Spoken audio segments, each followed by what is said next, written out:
The sound of my mother's hand striking my face cut through the silence like a whip. "You are the shame of this entire family, Skylar. How dare you throw away everything we taught you by being a lesbian," she yelled, her voice breaking with rage. But as I stood there with tears streaming down, I knew the real earthquake was coming, because the woman she trusted more than anyone, Samantha, was the reason my heart had chosen this path. Elena, my mother, had always been the rock of our family, a widow who raised me alone after my father died when I was 12. She ran a small flower shop in the heart of our Pittsburgh suburb, and every Sunday she dragged me to church where the pastor preached about sin and family values. I had spent 25 years trying to be the daughter she wanted, straight A student volunteer at the soup kitchen, the girl who smiled and nodded when she complained about those people on television. Now that person was me, and the evidence was right there on my phone. The last message from Samantha: "I miss you already, can't wait to hold you again." She had found the phone while I was in the shower. I came downstairs to the smell of burning toast and her screams. The kitchen table was covered in the remnants of our normal evening, the mail, the grocery list, now scattered like the pieces of my life. I tried to reach for the phone, but she pulled it away, her knuckles white. "This is not happening in my house," she said again. And again, her words hitting me harder than the slap. "What about your future? What about grandkids? What will the neighbors say when they find out the Thompson girl is one of those? Our name will be ruined, Skylar, ruined." I stood there, the sting on my cheek nothing compared to the ache in my chest. "Mom," I whispered, "this is who I am. I have tried to fight it for years, but I can't anymore." She laughed, a bitter sound that echoed off the cabinets. "You can and you will. I did not raise you to disgrace us. Pack a bag and get out until you decide to fix this." I felt my legs move on their own, climbing the stairs to my childhood room, the one with the pink walls and the posters of singers I never really liked. I threw clothes into a duffel bag, my laptop, my sketchbook, the things that made me me. Every item felt heavier with the weight of what I was losing: the Sunday dinners, the holidays, the approval I had chased my whole life. As I zipped the bag, I thought back to how it started with Samantha. She had been my mother's best friend since high school, the successful marketing executive who always brought the best gifts to family barbecues and listened to my dreams about becoming a graphic designer. 6 months ago, she offered to mentor me on a project for her company. Late nights at her townhouse turned into deep talks about life and love. One evening after a long day, she took my hand and said, "I see you, Skylar, the real you." The kiss that followed felt like coming home, and for the first time I did not feel alone. We agreed to keep it secret because of her friendship with my mother, the age difference the world that would not understand. Now that secret was a bomb in my mother's hands. I drove through the quiet streets, the familiar houses blurring past. My phone buzzed with a text from Elena. "Do not come back until you repent." I wiped my eyes and headed to the one place I knew I could go, Samantha's townhouse in the nicer part of the suburb. The lights were on when I pulled up. She opened the door, her face shifting from surprise to concern in an instant. "Skylar, what is wrong?" she asked, pulling me inside her arms, wrapping around me in the hallway, the scent of her perfume, the one I had come to love, grounding me for a moment. I told her everything: the discovery, the slap, the ultimatum. Samantha listened, her hands trembling as she held mine. "Your mother trusts me more than anyone," she said quietly, her voice barely above a whisper. "She will call me tomorrow to help fix you. What do we do now?" We sat on her couch for hours, talking in low voices, weighing the options: to lie, to hide, to run. The love we shared made every choice feel impossible. "I cannot lose you," I said, "but I cannot lose her either." Samantha nodded, her eyes filled with the same conflict I felt. "We will figure this out together," she promised, but even as she said it, I saw the fear in her eyes, the fear of losing the life she had built, the friendship that defined her for decades.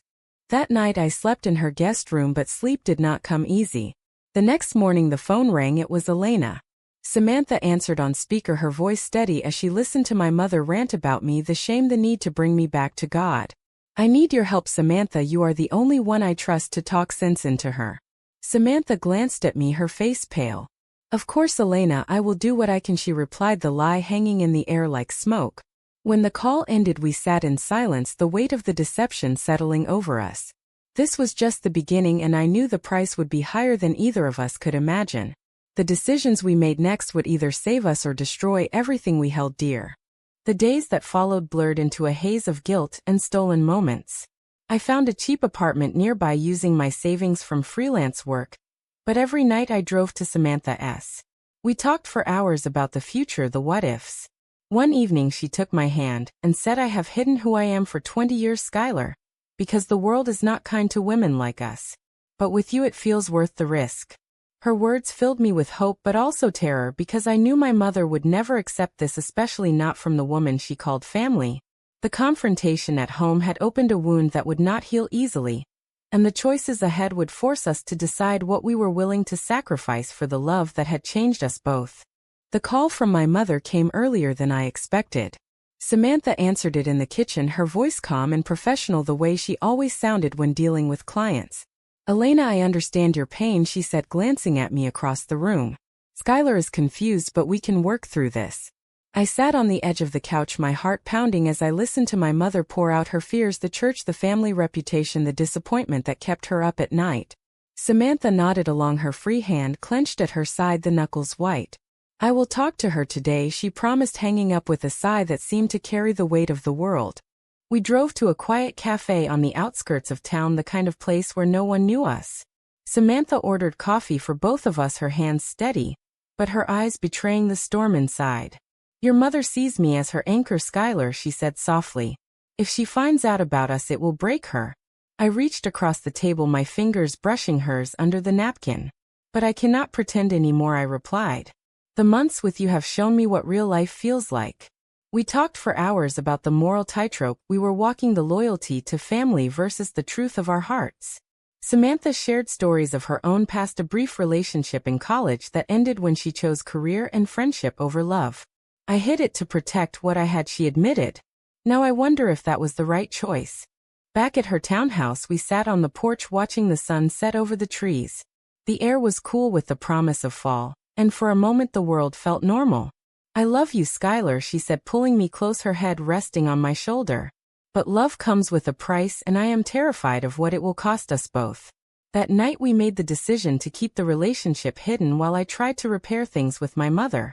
I would visit home for dinner, act the part of the repentant daughter, and by time, Samantha would play the role of the trusted advisor, offering guidance that sounded like conversion, but in private she would be my strength.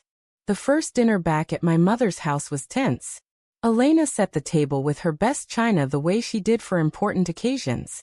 I sat across from her picking at the roast chicken, my appetite gone. "Have you thought about what I said?" she asked, her voice softer now but still firm. "The pastor said there are programs that can help people like you." I nodded, swallowing the lump in my throat. "I am trying, Mom. Samantha is helping me see things clearly." The lie tasted bitter, but it bought me another week. Elena smiled for the first time in days, her hand reaching for mine. "I knew I could count on her," she said. "She is the sister I never had." Later that night I met Samantha at the park near her home. We walked the paths hand in hand in the dark, the risk making every touch electric. She told me about the pressure she felt from my mother, the texts asking for updates on my progress. "I feel like I am betraying her every time I see you, Skylar," she confessed, stopping under a streetlight, her face half in shadow. "But the alternative is betraying myself and you." We sat on a bench talking about the future, the possibility of moving away, starting fresh. The decision to stay hidden was a compromise, but it felt like a crack in the foundation that could widen at any moment. The following week the social pressure mounted. At my job, the graphic design firm downtown, a coworker mentioned hearing rumors from church friends. I brushed it off, but the stares followed me. My mother called daily, checking in, pushing for more talks with Samantha. Each conversation with Samantha after those calls was filled with guilt and reassurance. "We are doing what we have to," she would say, but her eyes showed the toll. One evening after a particularly hard call, she broke down in my arms, the first time I saw her cry. "I have built my life on this friendship, Skylar," she whispered. "Losing it would mean losing a piece of myself." I held her tighter, promising that our love would be worth it. But inside I wondered if any love could survive the choices we were forced to make. The internal conflict grew with each passing day. I loved my mother, the woman who had sacrificed everything for me. Yet I loved Samantha, the woman who saw me completely. The trade-off felt impossible, the moral dilemma a constant whisper in my mind. Was hiding the right thing, or was it just delaying the inevitable pain? Samantha faced her own battles, her career demanding perfection, the fear of exposure if word got out. We navigated the days with careful lies and stolen moments, each one a small victory and a larger risk. The tension was building and I knew it could not last forever. The day would come when the truth would demand its due and the price would be paid in full by all of us. The weeks turned into a delicate dance of deception and desire.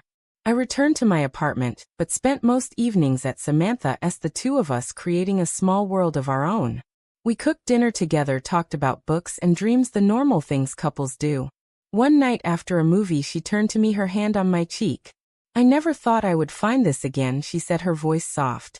"You make me believe in a life I thought was closed to me." The kiss that followed was gentle, full of the promise we were fighting to keep. But even in that moment the shadow of my mother loomed large. Elena invited us both to a family barbecue, the kind she hosted every fall for relatives and church friends. Samantha arrived first, her role as the trusted friend seamless. I watched from the kitchen as she hugged my mother, the two of them laughing like always. It tore at me the way they fit together, the history that made their bond unbreakable. When I joined them, Elena pulled me aside. "Samantha says you are making progress," she said, her eyes hopeful. "I am proud of you for trying." The word stung because the progress was a lie, but I nodded, forcing a smile. Samantha caught my eye across the yard, her expression a mix of love and pain. The afternoon was filled with small talk and sidelong glances. A cousin mentioned a news story about a same-sex couple, and the table went quiet. Elena shook her head. "That is not the way God intended," she said. Samantha stayed silent, her fork pushing food around her plate. I felt the heat rise in my face, the urge to speak out almost overwhelming. Later in the backyard, Samantha found me alone. "We cannot keep this up forever," she whispered, her hand brushing mine for a brief second. "The risk is too high, but walking away is worse." We made a plan to meet the next day at a cafe to talk strategy, but the pressure was mounting from all sides. At work the rumors grew. My boss called me in for a meeting about client feedback, but the real topic was the whispers. I kept it professional, but the isolation was real. That evening I drove to Samantha's, the need to be with her stronger than the fear. We sat on her couch, the television off, the room filled with the sound of rain on the windows. "I cannot pretend at home anymore," I told her. "Every time I see her I want to tell the truth." Samantha nodded, her arm around me. "I feel the same when she calls me for advice. She thinks I am saving you, but I am the one who needs saving." The conversation turned to the moral cost, the way our love was forcing us to choose between honesty and peace. The next day at the cafe we talked for hours over cold coffee. Samantha shared more about her past, the relationship she ended to protect her career, and her friendship with Elena. "I thought I could live without it," she said, "but meeting you showed me what I was missing." The decision we faced was clear: stay hidden and lose ourselves, or face the consequences and lose everything else. We chose to take small steps. Samantha would distance herself from giving advice to my mother, and I would limit visits home. But each choice felt like a betrayal in its own way, the internal voices questioning every move. The social prejudice hit harder when a church friend of my mother's stopped me at the grocery store. "I heard about your struggles," she said, her tone pitying. "We are praying for you."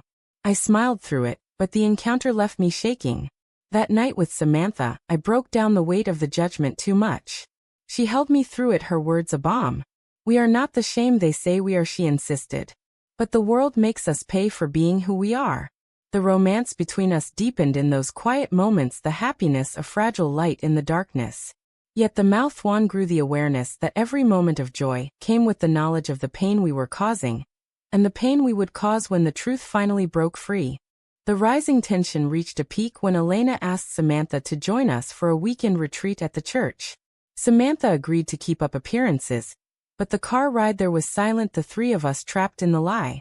At the retreat the sermons on family and sin hit like blows. Samantha and I stole glances, the connection between us a secret flame. On the last night we found a moment alone in the garden. "I love you more than I fear the consequences," I told her. She kissed my forehead, her eyes wet. "Then we will face them together." The decision to push forward was made, but the cost was already mounting in the form of sleepless nights and the growing distance from the only family I had ever known. The revelation came on a rainy Thursday evening. I had left my sketchbook at Samantha's, the one with the drawings of us together, the private moments captured in lines and colors.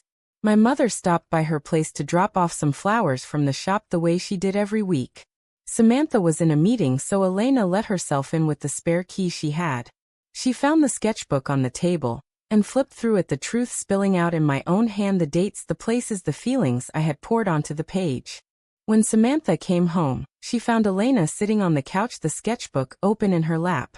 The confrontation was immediate. "How could you, Samantha?" Elena screamed, her voice raw. "I trusted you with my daughter, with my life, and this is how you repay me."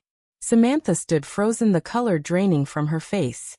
"Elena, let me explain," she started, but the words were cut off by the slap that followed, the same sound I had heard weeks before. "You have destroyed everything," Elena said, the betrayal in her eyes deeper than any anger.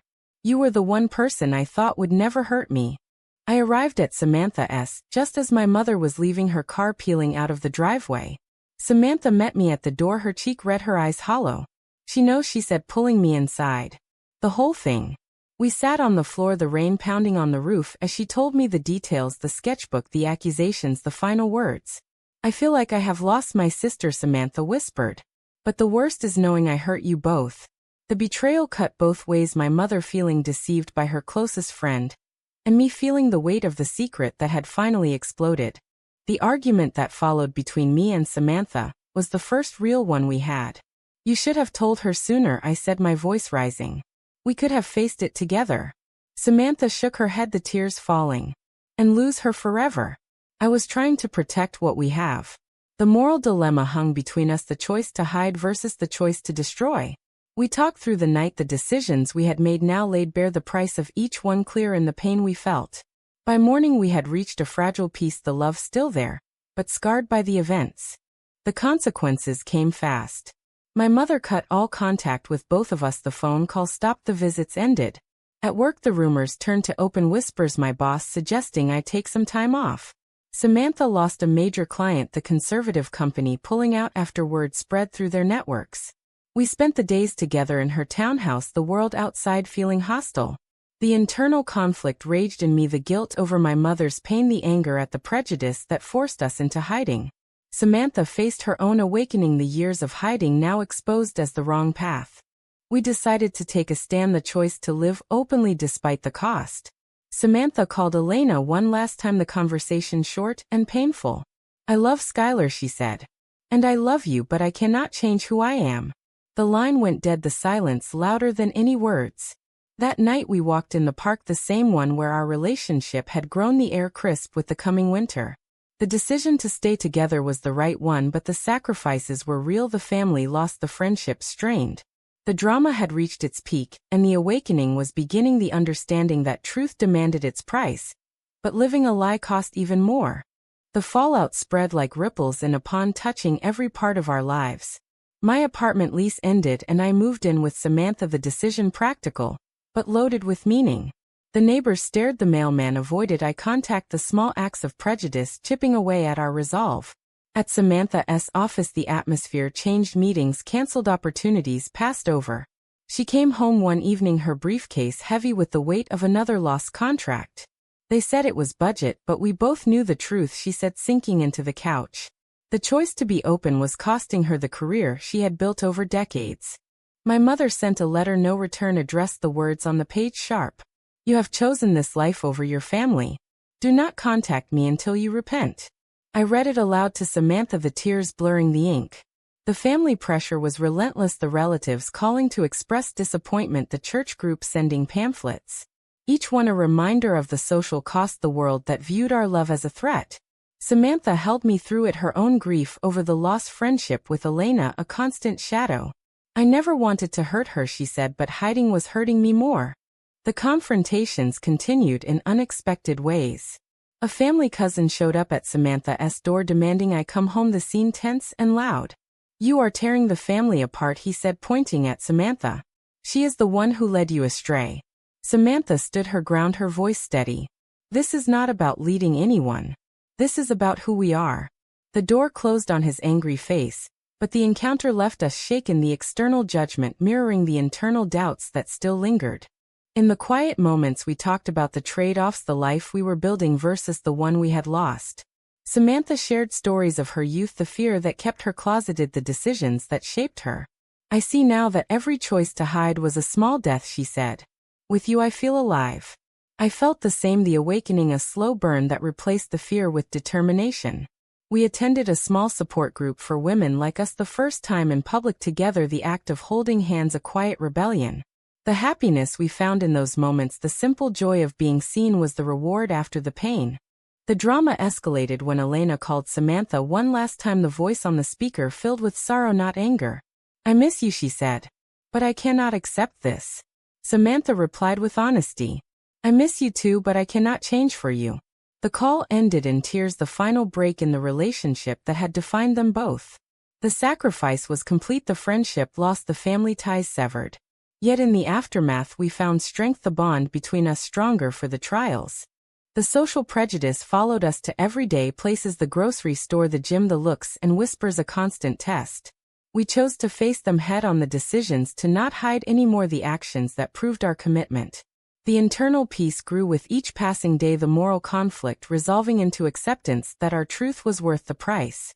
The story was not over, but the path was clear, the awakening complete in the understanding that love and authenticity demanded everything but gave back life. The final confrontation happened at the flower shop. My mother still ran the place where I had spent so many afternoons as a child.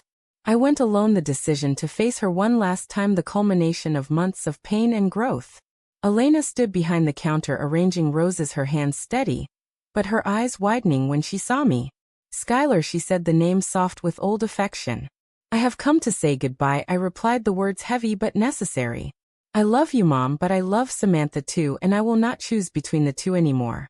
The argument that followed was the loudest, yet the accusations, the tears, the years of unspoken hurt pouring out. "You took my friend Elena," said the betrayal fresh in her voice. "You took my daughter." I stood my ground, the lessons of the past months giving me strength. "I did not take anything," I said. "The truth was there all along.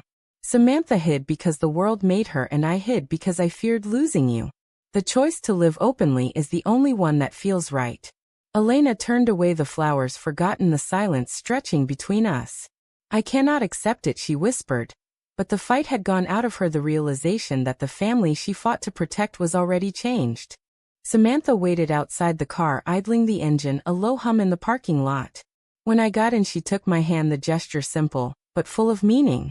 "How did it go?" she asked. "It is over," I said, "but we are still here." We drove to the park, the same one where our story had deepened, the sun breaking through the clouds for the first time in weeks. We walked the paths, the leaves crunching under our feet, the air fresh with possibility. In the clearing where the trees opened to the sky, we stopped, Samantha turning to me, her eyes clear. "I choose you," she said, the words a vow. The sacrifices had been made, the betrayals faced, the moral dilemmas resolved in the decision to live true. The months that followed brought a new normal, the apartment we shared, the jobs we rebuilt, the community we found. The pain of the lost family remained a scar, but the joy of the life we chose was the healing. Samantha thrived in a new role, the authenticity freeing her in ways she had never known. I found my voice in my art, the drawings now open and proud.